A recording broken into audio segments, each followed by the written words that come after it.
So often we'll say, well, we live in the land of the free. Do we?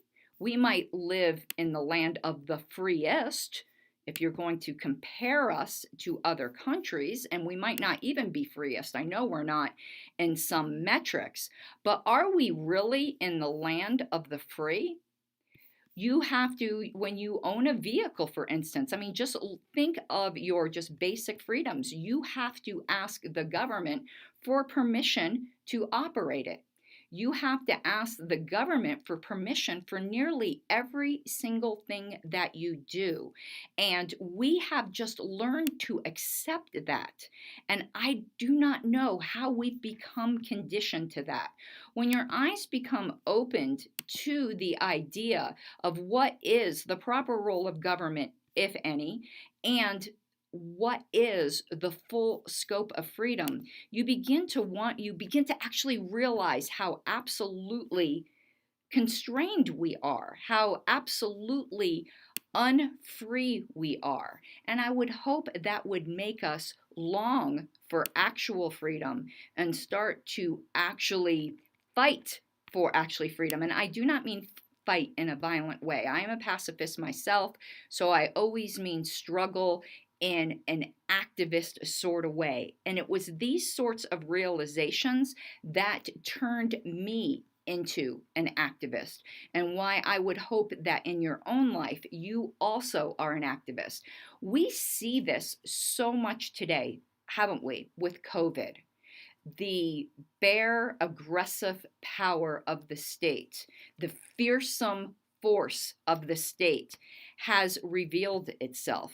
And I hope that you have seen it in all of its brutal glory, if that's a type of glory, and that would turn you towards actual freedom and a libertarian mindset, because someone will always be prepared to sacrifice your freedom for their feeling of safety. So you should always think twice before thinking that you can sacrifice their freedom for your feeling of safety. And to go back to the subject I had done before, which I know can be a hot topic with more conservative listeners, say in the issue of full drug legalization. You might not feel as free, but the fact is, fellow Christians I know probably are also fans of the Chronicles of Narnia. There is a saying that I like to say, and that is freedom, like Aslan, is not a tame lion. In order to be free, there has to be risks. And you might be pushing back saying, well, if you made all of these things legal and you just took away these restraints, wouldn't we just turn into a culture of libertines? Wouldn't we just turn into a bunch of pleasure seekers? Well, I have to ask, if everything all of a sudden became legal that you're used to being illegal, is that what you're going to do? It's often, I know conservatives will agree with libertarians in saying, like, the state is too big. We need to reduce the welfare state. We need to instill a work ethic. And what often happens is the more liberal minded, and I can commiserate with them in these sentiments, will say, but who's going to take care of the poor? Who will care for the poor? And what I say to them is the very fact that you are asking me about the poor means that there are people who care. You care, or do you think you're that much better than other people? And most people don't think they're that much better than other people. So, if you're not immediately going to turn your house into an opium den, if opium would be legal tomorrow, don't assume that everyone else in the world is going to do that as well, and to trust freedom. Now, will that mean that certain traditions might not be preserved, and can that be a bit scary? Yes, it absolutely can be. But anything that is worth having isn't safe. Haven't we learned today that there are some people who will consider living just to be the fact that their biological body is continuing, but they allow the state to lock them in their homes. They allow the state to say that they have to cover their faces, even around their own children. They allow the state to say that they have to have a piece of paper in some states, fortunately not yet in Colorado. Well, it is for certain jobs, as we've seen, in order to dine or in order to go to this event or that event. How much are you going to be controlled by the state? Or are you a free person? That is the questions that I really would hope to challenge you with. So let me expound a bit again on when I said what freedom is, with freedom being the right to live your life in any way you see fit, as long as you do not infringe on the equal rights of others. And the word rights today has become so bastardized. We hear of a right to health care, and some people will speak of a right to housing. There's all these invented rights that keep coming up. So what do I, as a libertarian, and what is like a very definitional point of libertarianism? And that is the idea of negative and positive rights, or what might also be seen as rights and entitlements. So for instance, I think we would all agree about you have a right to life. Every single human being has a right to life. Does that mean then that others have to do something for you in order to keep you alive? No. The only obligation that your right to life imposes upon other people is not to kill you. They don't have to feed you. They don't have to house you. They don't have to do anything other than not aggress against you. Now, some people will hear that and say, well, that sounds super cold. In fact, that sounds like Mad Max Beyond Thunderdome. And again, I ask, we will get into that question on the other side. Thank you.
Okay, we are back, and I will get used to these breaks. Anyone who watches my YouTube channel knows, like for instance, last night I did a 3-hour stream, so I'm used to just winding up and go. So I'll get used to it. I'll get used to it. It's probably good to give me a break so I don't ramble.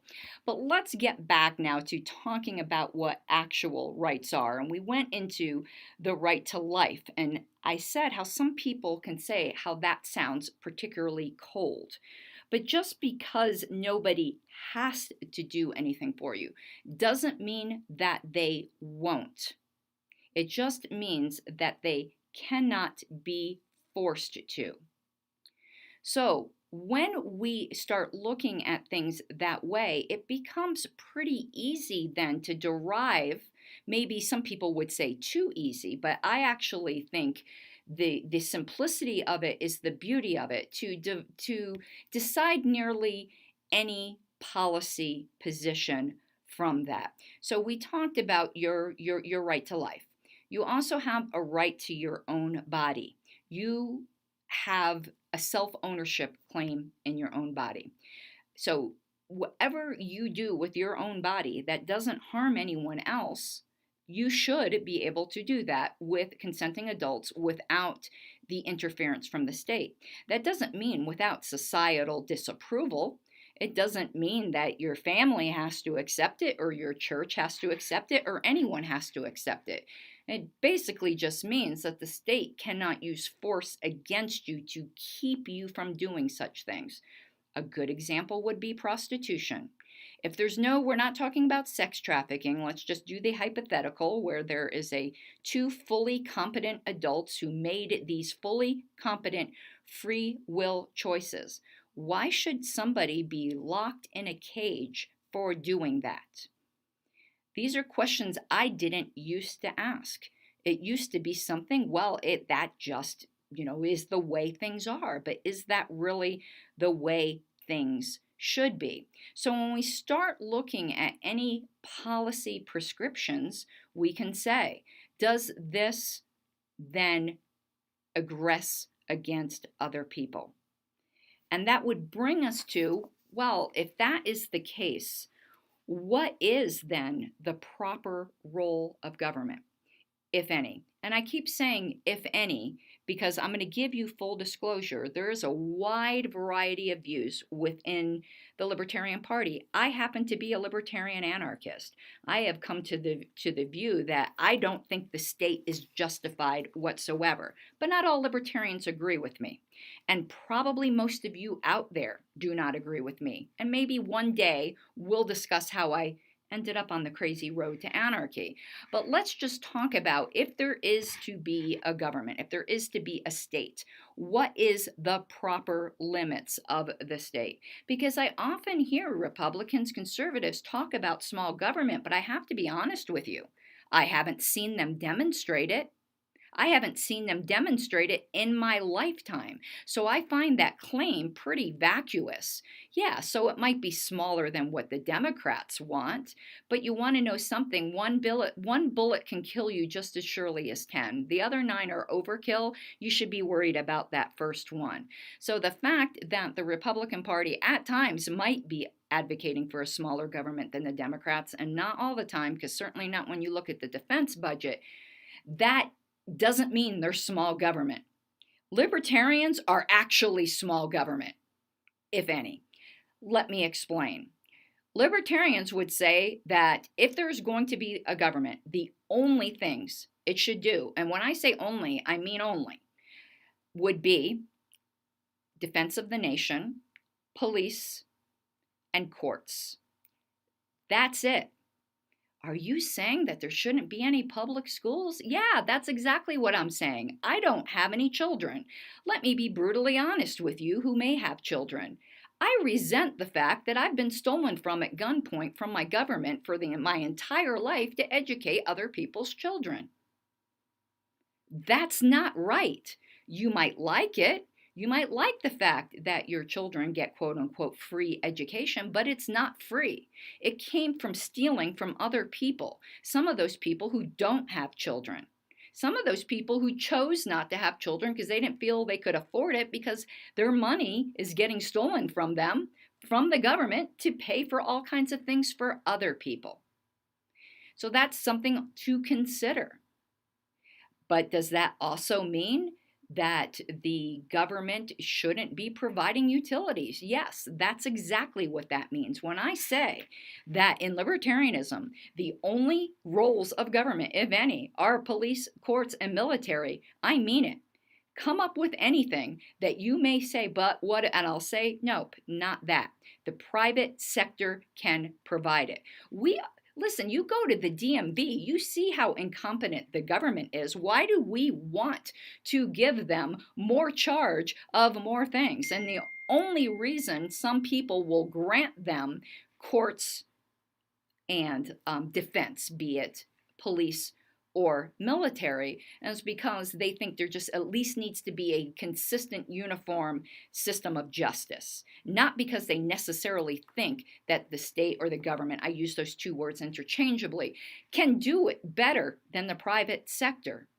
Why would we want to give the government any other control?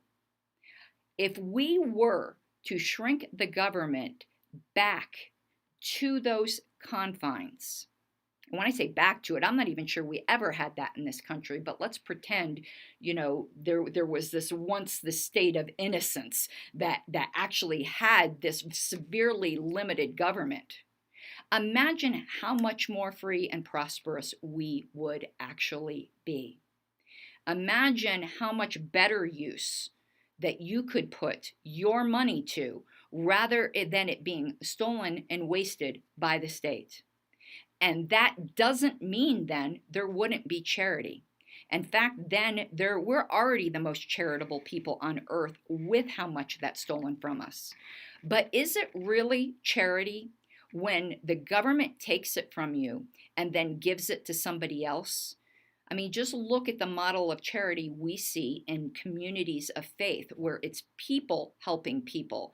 How many times have I seen somebody in trouble and the first instinct another human being has is, well, we need to call social services, or we need to call this agency or that agency, rather than taking care of the need themselves? There is something severely dehumanizing by putting the government in charge of charity, this faceless, soulless organization, because there's something very ennobling that happens between human beings when one person helps another and another person receives. Both of those grow the people. But we have robbed ourselves of that, and we wonder why we look around the world today and see so much inhumanity. It's because we've given up our humanity to the state. We've allowed the state to educate our children, to take care of our elderly, to take care of the poor. And all of a sudden, it's a nice trick. We can wash our hands like Pontius Pilate of all responsibility. Well, if the government's not doing a good job of taking care of the poor, well, that's the government. Rather than it being us who are indeed our brother's keeper in a very, very literal sense. And if you know, as a person who's receiving charity, that it is coming directly from your neighbor, you will then also have the ethic that if you are able-bodied, you will be right back.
Well, okay, everyone, we are back, and I've realized one thing. I'm going to let my engineer here know. Maybe you need to jump up and down. There is a huge window glare here, so it is so difficult to see the countdowns that I just really need to learn. What a window glare we have here. So, again, everyone, if you would like me to see your comments and interact, please go to youtube.com/Pink Flame of Liberty. Some of my friends are over there discussing some things right now. But we right now are just kind of doing the basics of liberty, the basics of freedom, because I have become convinced we have lost sight of what it was. So we were talking about the proper role, if any, of government and what government should do or should not do. And if you go by the simple principle that each person owns themselves and the fruits of their labor, and that no one has a right to aggress against those particular rights without their consent, that will let you know what is the freedom policy on anything. Just because there might be something that would be nice to be done doesn't mean the state should do it. And just because I am saying the state shouldn't do something doesn't mean I don't think it should be done. For instance, charity. I don't believe in the welfare state. I don't believe in forcibly stealing from other people to redistribute to other people. Does that mean I think grandma should die on the streets? Absolutely not. I just mean we need to find another way to do it. It's often said if the government manufactured shoes, all of a sudden we would think we needed the government to have shoes on our feet, when in fact we know that's not the case. But the more things we give them to do, the more dependent we become, and we forget what it is like to actually be free. I can give you an example that those of you who are of my vintage will understand. I remember growing up, and I remember in the summer, my mother would throw me out the front door at 9 a.m. and said, be sure to be home by dinner, and she didn't know where I was from then to there. Now you could get arrested for that. You know, it's like these free-range children, it's called. Back when I was a kid, it was just called being a kid. There didn't need to be a special name for it. But children growing up today have no idea what that's like. What kind of adult do you think that is breeding or training up? A more compliant one. And I would challenge you who have children, I don't, to raise your kids as free as possible, though I really do hesitate to give parenting advice since I am, again, childless myself. But I just remember the wild, free childhood that I had. And I mourn the fact that most kids growing up in America today will not know that. I've had friends who have had CPS called on them because they've left their kids alone outside.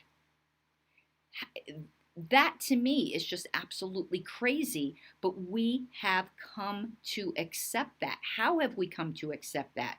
So rather than just sitting here and complain, what I am trying to encourage you to do is start the small rebellions where we do not accept this anymore.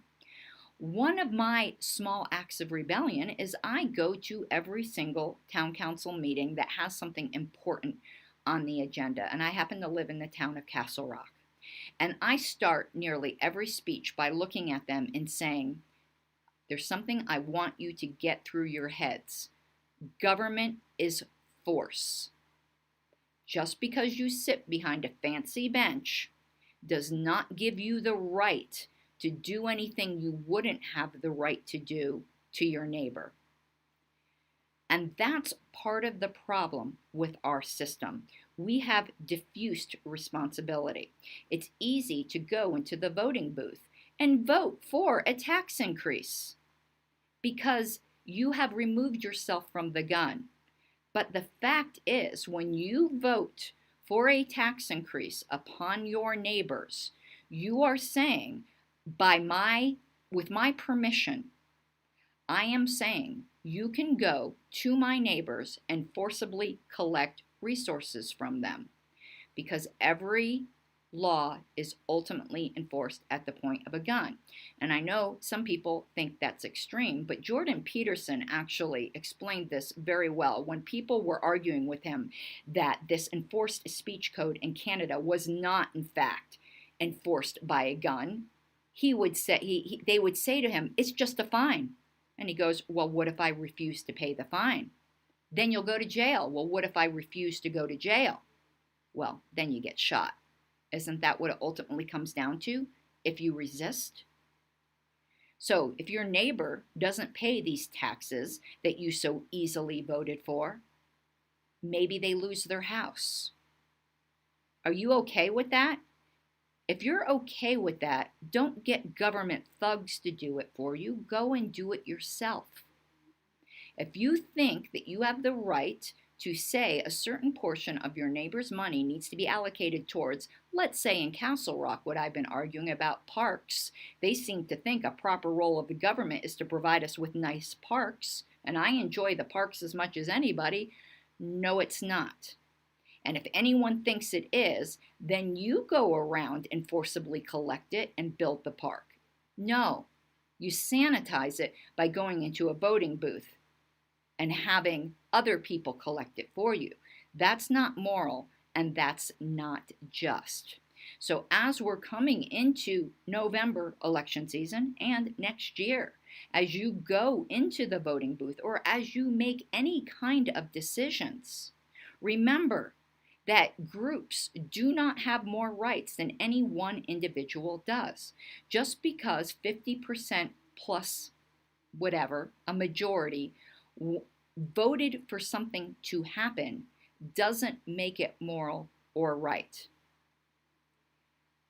And remember, you have been at the receiving end of that. All of us have had laws passed that we don't particularly care for. But we often hear, but this is our system. We voted on it. All right, everyone, please go to youtube.com/Pink Flame of Liberty to comment on what we are discussing.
This is your last one, Mm-hmm. and you're going to have a 30-minute, 30-second before it ends, okay? Okay. So I'll have my fingers up. Okay. Yeah, it's the glare. I'm like, so Oh, yeah, you can't. yeah. Lights. That's why I What haven't I'll seen do you. is then I'll go ahead and move out more towards the Yes, that would help. Okay. Okay. All right. The minute you hear the music, you can look at me and I'll give you 20, 30, or 10. Thank you. Okay.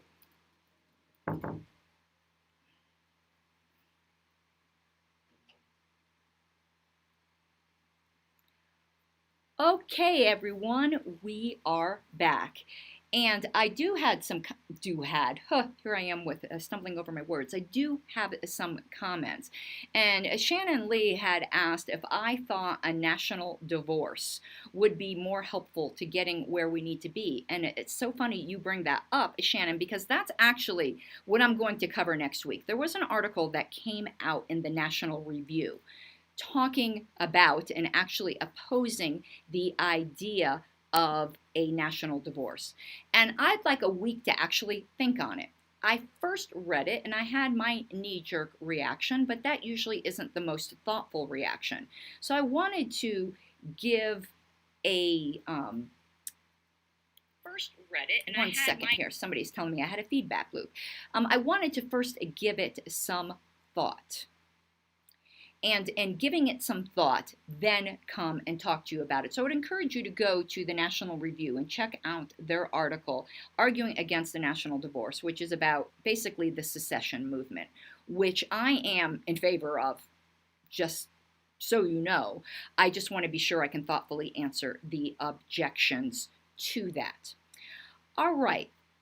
The other thing I had wanted to cover here when we were talking about using the force of government, there's a document that I love, and it is the Declaration of Independence. And I love the Declaration of Independence because it really brings up short the actual issue.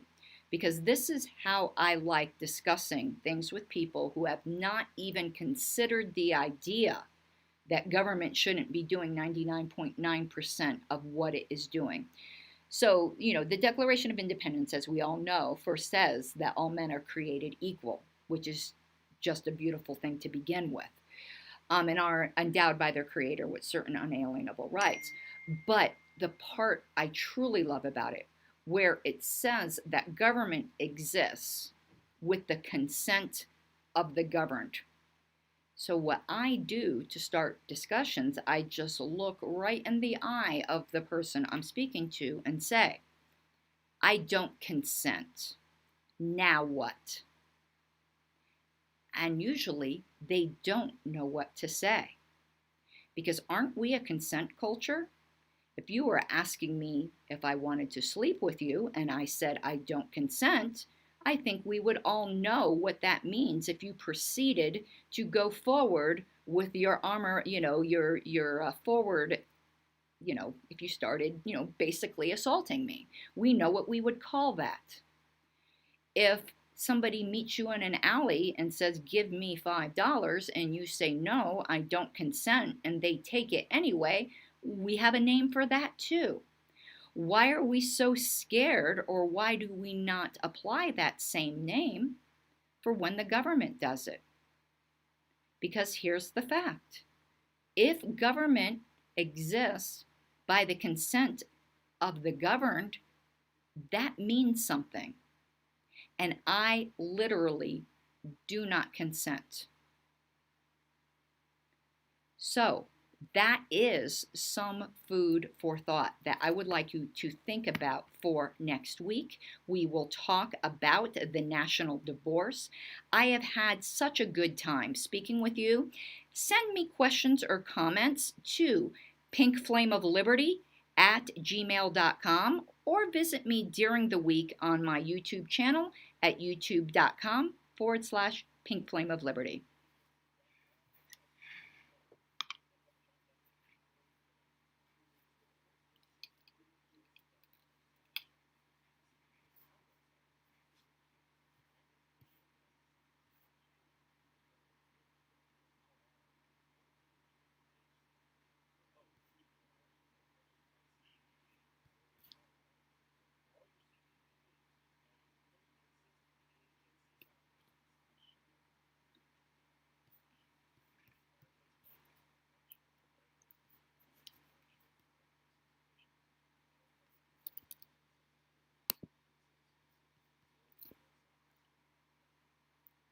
Bye, everyone.